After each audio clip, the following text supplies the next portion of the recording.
In today's world of modern plumbing and porcelain thrones, it's easy to take for granted the simple act of using the toilet. However, a journey back to the medieval era reveals a surprisingly diverse and intriguing history of sanitation practices. From castles to cottages, let's explore the fascinating world of medieval toilets. 1:1.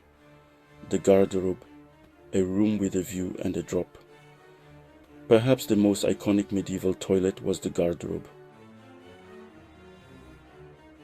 A small room often built into the outer wall of a castle or manor house. The name itself derives from the French word garder, meaning to guard, and robe, meaning clothing, reflecting its original use as a wardrobe or storage room. However, its primary function was far less glamorous. A garderobe typically featured a simple hole in the floor or a stone bench with a hole, known as a chute. Waste would simply drop through this chute, often landing in a moat, cesspit, or even directly onto the ground below. While this system offered a convenient way to dispose of waste, it certainly wasn't known for its pleasant aroma or hygienic conditions. 2. Privies and cesspits, communal convenience. For those living in towns and villages, public privies or cesspits were the common solution.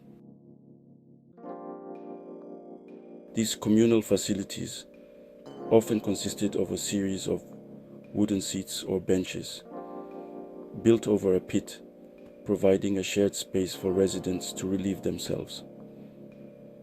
While privies offered a degree of convenience, they were notorious for their foul smells and unsanitary conditions, contributing to the spread of disease. 3. Chamber pots, a portable solution. In more modest dwellings, chamber pots were the go-to option. These simple ceramic or metal containers served as portable toilets, allowing people to answer nature's call in the privacy of their own homes. While chamber pots offered a degree of convenience and privacy, their contents still needed to be disposed of, often by emptying them into the street or a nearby cesspit. 4. The Gongfarmer, a necessary evil. In medieval cities, the task of cleaning out privies and cesspits fell to the Gongfarmer, a profession that was both essential and reviled.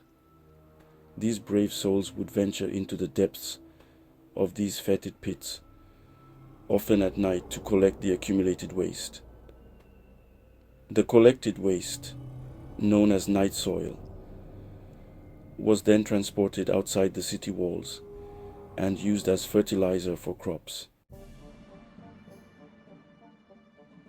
5. Beyond the basics. Unexpected innovations. While the medieval era may not be synonymous with advanced sanitation, there were some surprising innovations. For instance, some castles and monasteries featured elaborate water flushing systems that utilized rainwater or diverted streams to carry waste away. Additionally, the use of herbs and fragrant plants to mask unpleasant odors was a common practice. 6. A modern perspective. Lessons from the past. Although medieval toilets may seem primitive and unsanitary by today's standards, they represent an important step in the evolution of sanitation practices. The challenges faced by medieval societies in managing waste and preventing disease highlight the importance of modern plumbing and hygiene. As we enjoy the comforts of our contemporary bathrooms, it's worth reflecting on the ingenuity and resourcefulness of our ancestors as they navigated the complexities of medieval sanitation. So the next time you flush, take a moment to appreciate the long and fascinating history of the toilet. Don't forget to like, share, and subscribe for more insightful content like this. See you soon.